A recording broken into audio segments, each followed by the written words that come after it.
bumping away, streaming for all to see. El Cachorro, El Cachorro. There's a dawn superheroes day today for you and me. El Cachorro, El Cachorro.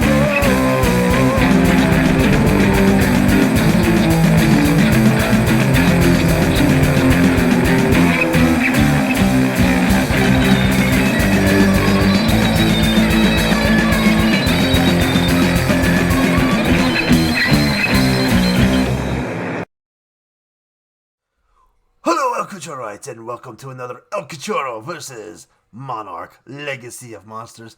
We are doing the season finale, and we're wearing the mask because this episode deserves the mask because it was epic. So this TV show ended spectacularly. I had a feeling we were going to have a pretty good episode here. This was just a perfect episode to me, man. This was perfect. I mean, shut up, phone. We had some great character moments, a nice kaiju battle, a great cameo, interesting cliffhangers.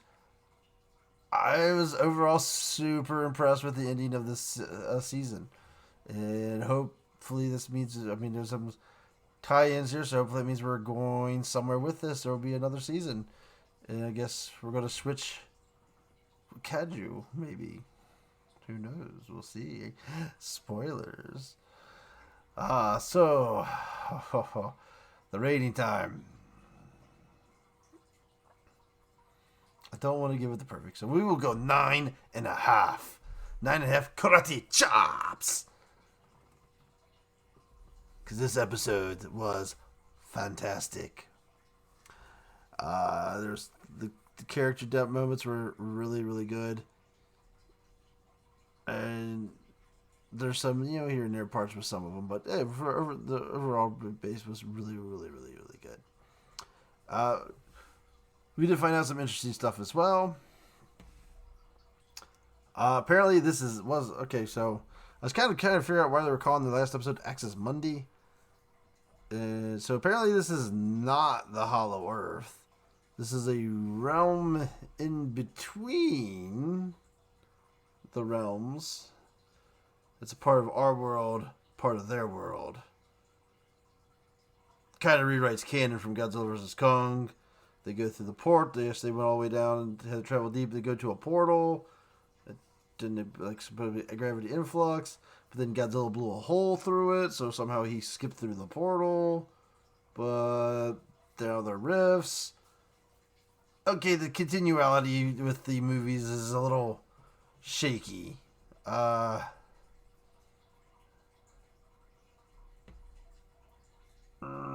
I guess trying to make sense of the Hollow Earth, well, they continue this with the movies. With the next movie is going to be what matters. This is a movie going to go back to the old theory.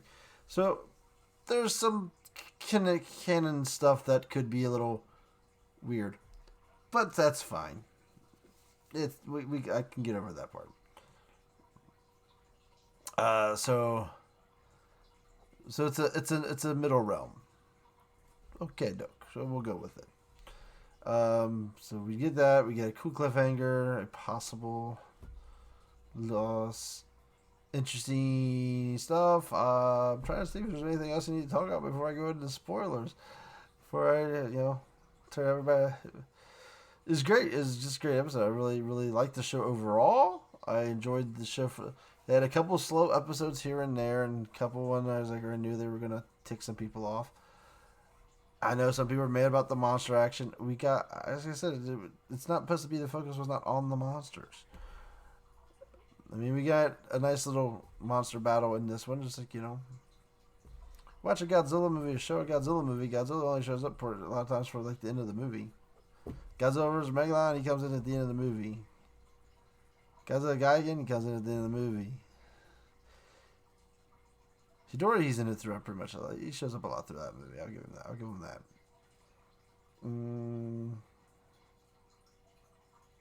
Yeah, so it's kind of a Godzilla trope. He just comes in when he needs to. You know, people bitch about that, but hey, whatever. It's character stories on the characters, and the characters, for the most part, got better. I mean, one kind of got, May kind of is pushed to the side a little bit. She's just there in this episode, that might actually made it better because she's probably been the most unlikable character of the group. But let's go. Let's get into it, shall we? So, we're going to get into spoilers. As I said, 9.5. So let's. Boo-ba-doo-ba-doo. Alright, so the episode, I might. Also, it's typical with these episodes when you get. Instead of time jumping, we have. I guess technically, since they're in a suspended animation kind of thing, I guess it is time jumping still. So we have the Access Monday people and we have the people outside the Access Monday. So I might get some story elements out of episode in the issue, but we will cover everything pretty well here. It does open up where it left off in the last episode with Kiko saying that this is the boar creatures this is their territory and they're very territorial and that they need to leave, and she's assuming Kate is here. She's come here to rescue her. She's like, you heard my signal. You're here to rescue. Oh, thank God. We got to find the rest of your party. So she's thinking this is a rescue mission to people that came to get her. And Kate's obviously has recognized her from her photo, and she's kind of like,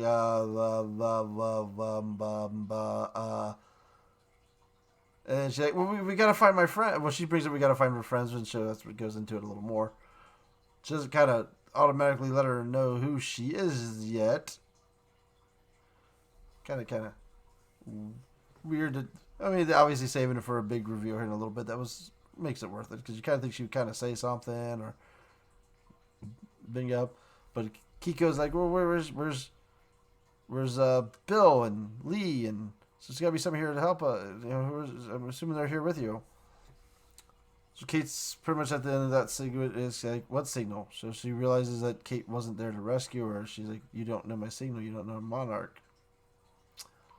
So like, yeah. So out in the first I think if I remember correctly, it's hard to find pictures for some stuff. Is I believe we have a scene back at the office with Kentaro and his dad. And his dad's kind of just like, hey, well, why don't you come help me? And I'm trying to pretty much. The dad so far has actually been. I don't get a good payoff from the dad at all, and you don't even get an explanation. So he's like, yeah, I screwed up. So he's wanting Kentaro to work with him to stop the G-Day from happening. To stop something with the rifts. He apparently is he mentions that it's about coexistence. So he's obviously on the side of where, the Titans and humans need to learn how to exist together. Which is where Monarch was at the, King of the Monsters movie. So that's where that they were at that point was they were putting the work together. Or they believe that, it's a symbiotic relationship with the Titans. Was what they were pushing for. So apparently he's also on board for that, but it's something with the rifts. And he has no excuse for his actions. He just kind of like, doesn't really say anything, but says like, yeah, I screwed up. I fell, did you wish I never fell in love with your mother at all? So he just kind of. So then Kentaro what's kind of an explanation. If you want me to work with you, give me an explanation. He can't, and so it looks like Kentaro refuses to work with him. Then we have a scene in Monarch between these characters, Tim and Verdago. She's wanting him to get back to work, sit down, grab a seat. We gotta get working on these rifts. He's like, hey, we just realized there's a signal coming from down there. That means people are alive. We should go try and find something. He believes that should take precedence. She does not. She believes that she needs to worry about the other stuff. So she kind of gives him this ultimatum: like, have a seat, or should I extend your medical leave indefinitely? Because, see, they just did an episode where they tried to make the Monarch turn good, and now that she's coming off as bad again. Like, come on, man. So then we pop back to the Hollow Earth, where we have them talking again. Like I said, I might get some things out of order. Hopefully not. And here comes May out of nowhere and these two hug because they've gotten, I guess ever since where she kept May alive, they've gotten like besties now, and or maybe more than, I don't know. I guess go with besties because we already know that she's a lesbian, so it does make you wonder sometimes is how close these two are all out of nowhere and how fast they got so close. So they meet. Kiko like kind of got her bow and arrow pointing at her, like, "Who are you?" All of a sudden, we hear Lee start calling out, "Kiko, is that you?" And I like how they did this. So he's calling out to her, and she's like, "Lee, that's you. You sound different." He's hiding behind a tree. He won't step out yet because he knows the shock it's going to put on her. So he's like asking her a question like, "How long have you been here?" And she's like, "About 57 days." So he starts kind of telling the story like, "Yeah, I came down here with the rescue mission. We were down here for like a week, and then I escaped." And all of a sudden, it was like, "But we came down here to get you. We came down here. Well, we came down with a recon mission in 1962." She's like, "It's 1959. That don't make sense." It's like, "Yeah," and then I got back out, and it was 1982. That was 33 years ago.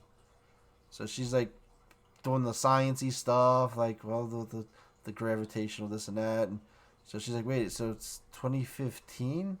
And that's when he pops out and finally shows himself, and she sees that he's aged, and just so she finds out he's aged. He tells her that Bill Randa has also passed away, and that their son has grown up, and then that's when Kate announces that she's her granddaughter. Very touching. This was so well done.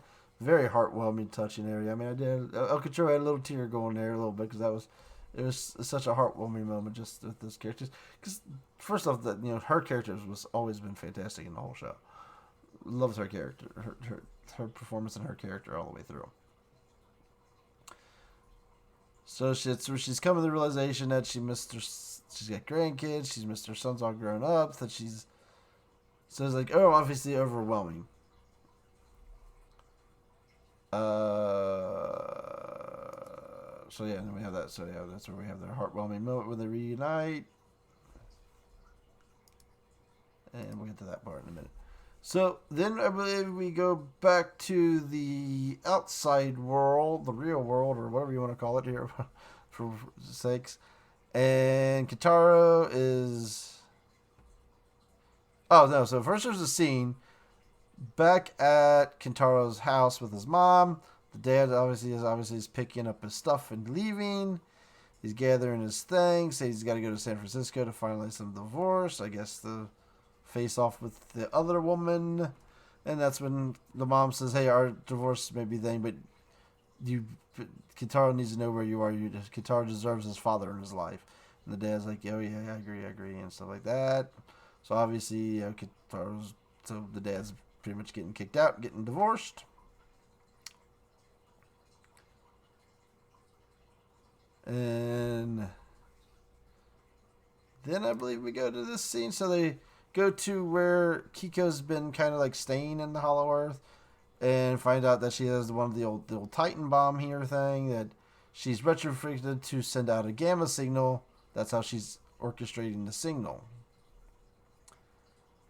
Which is where Lee gets an idea. It's like, can you switch the signal back to its original setting? So he's obviously got a plan. He's like, I'm going to get us out of here. We're gonna escape.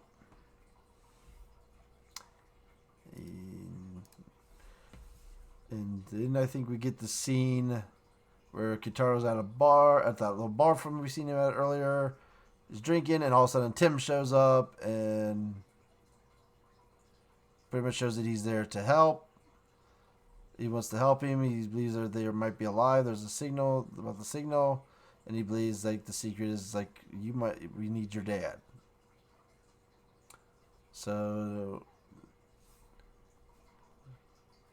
it's hard to keep track because there's like this goes back and forth so many times, and there's no picture. I had a hard time finding pictures of that scene. So then we have a lot of interactions of them all carrying this Titan bomb thing. Because they got to carry it. They're carrying it to a rift location. So we get some interactions, where he's telling Kiko about the future and all the things that we have now, and that we've been to the moon and cars and TVs and all those knickknacks. So we get a couple scenes of that back and forth of them interacting, because we're pretty much back and forth on the scenes here. Then we get the scene where they go back to Kintaro's dad's office, and first he opens the door and he's watching the video of that his dad, Bill Randall, left, the John Goodman scene from the very beginning of the show. And so Tim shows up and he doesn't want to have nothing. He's like, don't want to have nothing to do with him because he thinks he's Monarch. And he finds out his son there. He's like, hey, you want me to work with you? So we're working together, and he's trying to tell him that yes, your daughter might be alive, and we need to analyze this. And that's where we find out Tim quit Monarch. He goes, yeah, well, I quit. I'm no longer with Monarch. So it was like, we don't have Monarch's resources, so that lends on that, well, we need to find someone else. And hence, yeah, there might be someone else we can go to. So obviously, we're going to find that out at the end too. So apparently, they're going to be a big player in this show. But we'll get back to that. So then we get to their location. They're going to where the vessel that Lee Shaw was in was left behind. And to him, it was 50-something years ago, but technically it's only been here for a few weeks. So it still works, and the power's up and everything like that. So all the power's working. So what they do is they hook up the Titan bomb to it so they can control it from inside the vessel. So everybody gets in and straps in. He starts having it emit like the Titan deep call, I guess you would call it. Because they want to try and see if they can draw in a Titan and then turn off the Titan, and it will go back to the rift, and it'll create the vortex that pulls them through. So he turns it on, and they start hearing some roars coming closer, and we find out that what do they call this thing? The something dragon? The something dragon is currently in this realm, and they're tracking a Titan from that's already there instead of getting one to come through the rift. So it keeps making some sweeping. It blows by this, trying to figure out, and it causes the machine to get disconnected. So Shaw has to go outside the machine to try and do the whole little, get them to plug back together so they can start sending the signal. Because while this thing's throwing up, they're starting to pick up there's a signal of something coming through. Well, then it doesn't pass where it gets unplugged, and whatever's coming through starts going back the other way because it doesn't, since it's not, got the bait calling it no more. So he's go out to do the whole plug thing and dodge the monster, and the monster lands and starts crawling towards him, and he's trying to push the ball closer so he can plug it in again. So he ends up getting it plugged in right when the dragon thing is about on top of him. All of a sudden, we hear the roar.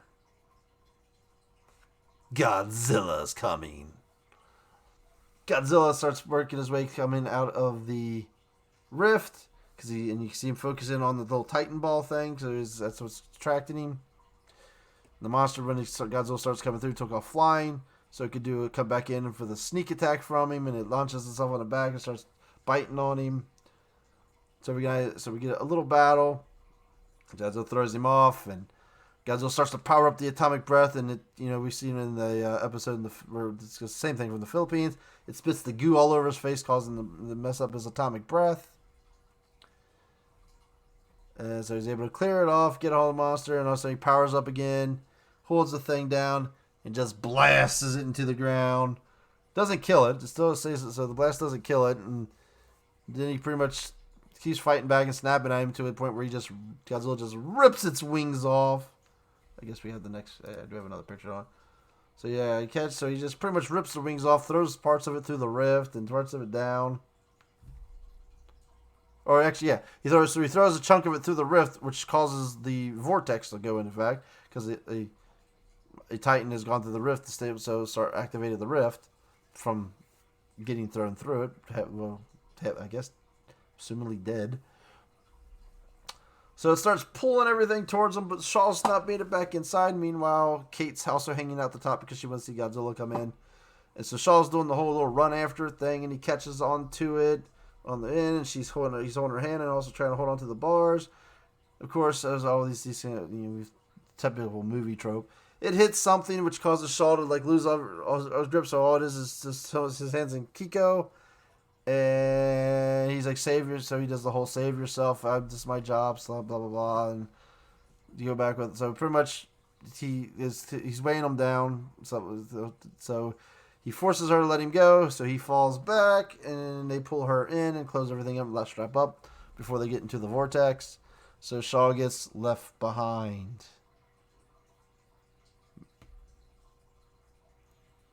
Will he come back?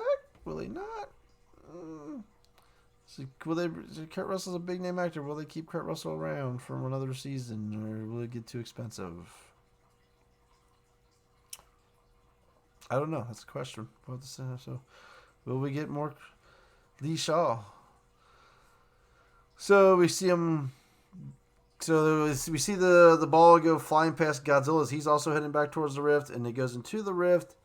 And I noticed it because it looked like there was like a 2 pass. It looks like it got pulled to the left.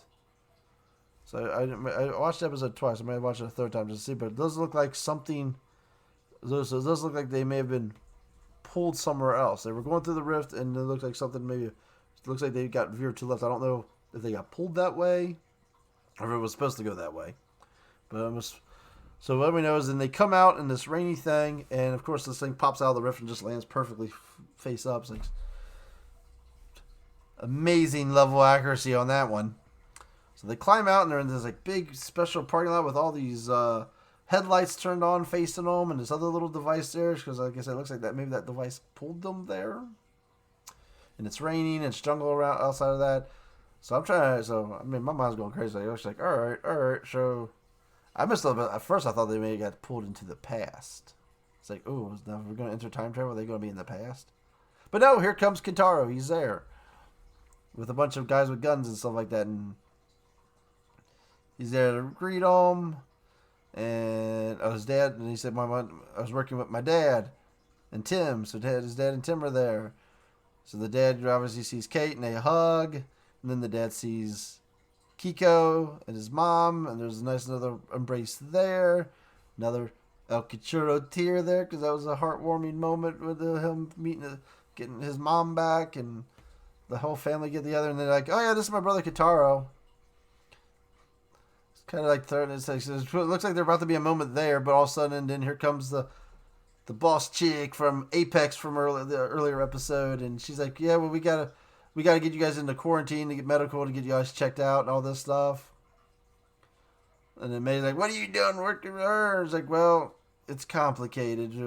So pretty much saying, hey, obviously they needed the money to do what they're trying to do to save them. Apex was the only people they could go to. So obviously Apex is going to be a bigger role. So Apex is going to be a bigger role in this show. We also find out they were gone for 2 years. So I guess they spent 2 days in Access Mundi. So 2 years had gone by while they were gone. So of course Kate's freaking out a little bit about that.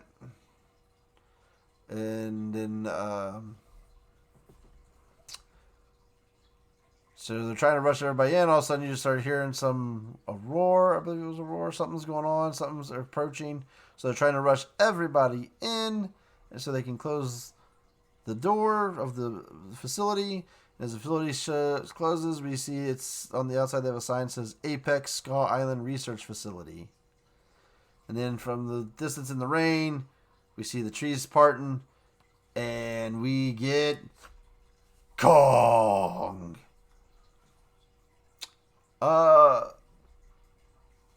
So 2 years has gone by. So it's 2017. I would say this. So obviously we have Skull Island, and so what we know is yes. I know there's a game update. So Skull Island starts getting destroyed. Well, Ghidra. The storms Ghidra caused is supposed to be what led to Skull Island getting destroyed. And then, of course, Monarch built the whole big giant facility to house Kong. So, Godzilla King of the Monsters wasn't that 20? That was 2019, wasn't it? So, what year was that supposed to take place in? So, is this just a storm on Skull Island? But the one thing is that it looks like he's got the new movie look because he has the beard growing out, which I don't think he had in Godzilla vs. Kong, to my knowledge. I don't think he had the. So, I mean, they did good with making Godzilla look like his 2014 self. So, I'm about to watch Godzilla vs. Kong and see if they kind of messed up the King Kong look. Because technically, this should be close of the time of King of the Monsters. It should technically be before King of the Monsters, I would think. So it was 2015, 2017 should be, I thought was before King of the Monsters. I don't know what the actual date of King of the Monsters is supposed to take place in. I know the movie came out in 2019, so. But we're getting Kong, so I guess is season 2 gonna kind of wrap around Kong maybe? Or will we get both? So is now Kong going to like be the main kaiju that shows up here and there, and well, he doesn't really leave Skull Island though. So unless they stay on Skull Island for most of that season, Godzilla's the only one that really travels. So I don't know, maybe a little bit with Kong, and then maybe switch back to Godzilla, possibly. Couple different, I don't know. They could go a couple different ways. It's really interesting to see. Obviously, Apex is now going to be a major player in this, leading up to. I mean, they got to stay under Monarch's radar because Monarch wasn't aware of they're building Mecha Godzilla, and obviously Mecha Godzillas are downfall because we know in the new movie supposedly Monarch has absorbed all the Apex stuff into their stuff. All their technology and stuff has been absorbed by Monarch. But so obviously we're gonna get Apex, more Apex in season 2. It is a big organization, and like supposedly Monarch should be going to the coexistence route because that's where we know they were in King of the Monsters. Is that the Titans, live with the Titans, work together, Sarazawa kind of stuff, So very interesting. Where will they go? Where we're going in season 2? Very, very interesting. Obviously, we won't have any flashbacks unless we flash back to like the Belranda stuff after everybody disappeared. But there was a good moment where Shaw talked about how Randa saved the company. He, all by himself, he was able to keep Monarch alive, and so that kept the organization going. So I'm trying to remember in Skull Island. I think they were like not doing very good at the beginning of Skull Island when they were trying to get the voyage and the troops to go to Skull Island. I would assume, I guess, and we know obviously there's Monarch was doing good because they found the Godzilla and King Ghidorah painting. So that's obviously the big cliffhanger moment at the end. So I guess he kept Monarch barely alive. So like I said, I don't remember. I'm pretty sure they were not in good shape at the beginning of that movie. And then I guess finding Kong and these monsters on Skull Island kind of got everybody back on board. But it was really cool. They just kind of give that because obviously we didn't get to really see what happened with that storyline, where that went. So cool that they at least put that line in there that he looked that up and saw that and he knows what happened to Randa did. So cool about that. But yeah, so I mean, there's all kinds of cool possibilities we could get here. I mean, obviously we're gonna get the movie in March now, March 29th, I think it is. So I know they moved up the release date on it. So we'll get the movie, which obviously is going to involve a lot of Hollow Earth stuff. So let's see if they continue, if they implement the show stuff into the movie, or if they continue from Godzilla versus Kong. Because, like I said, both these things have treated the Hollow Earth entrance a little differently. So, see if they keep the show, just completely adopt the show canon, and go with that theory, with that setup. And then I don't know when we get a season 2 of the show. I don't know if it's technically been greenlit either. I'd hope so. I mean, leave it a cliffhanger like that. Hopefully they pick it up. But very good. The show, like I said, it had some dull episodes here and there. And I know people were frustrated with the monster action. And overall, though, I think the show was pretty good. It was very entertaining. The 50s storyline stuff, the beginning of Monarch stuff was fantastic. Modern day stuff kind of hit or miss with some of the characters. Sometimes you liked them, sometimes you didn't. I feel by the end, the brother and sister characters were pretty good at the end. Like I said, I think they took a couple missteps with Kate, but I think they kind of rescued her character a lot and made her a good character towards the end. You know, some a good character. Cachorro was a good character. Maybe was always kind of the blah meh character. Character of Tim was pretty. I like his character, and the most part for I thought he was a good fun character. Lee Shaw obviously was a great character. Kurt Russell's version. I don't feel like we got a good satisfaction thing with the dad there, because we never. I was assuming they were going to go somewhere with the two families, but they didn't. They're holding that for a season 2 thing. They just kind of played it off as in him like, yeah, I fell in love with 2 women. I married 2 women, American and Japanese. Yeah, I'm a dirty sleazeball. So I really kind of hoped that there was a reason behind that, but it don't appear there was. So that part was kind of unsatisfactory. We didn't get a satisfactory end of that one. But yeah, so like I said, that's the main character so far. So they did a pretty good job with most. You know, he's like may end up being the only one that really was kind of meh all the way through.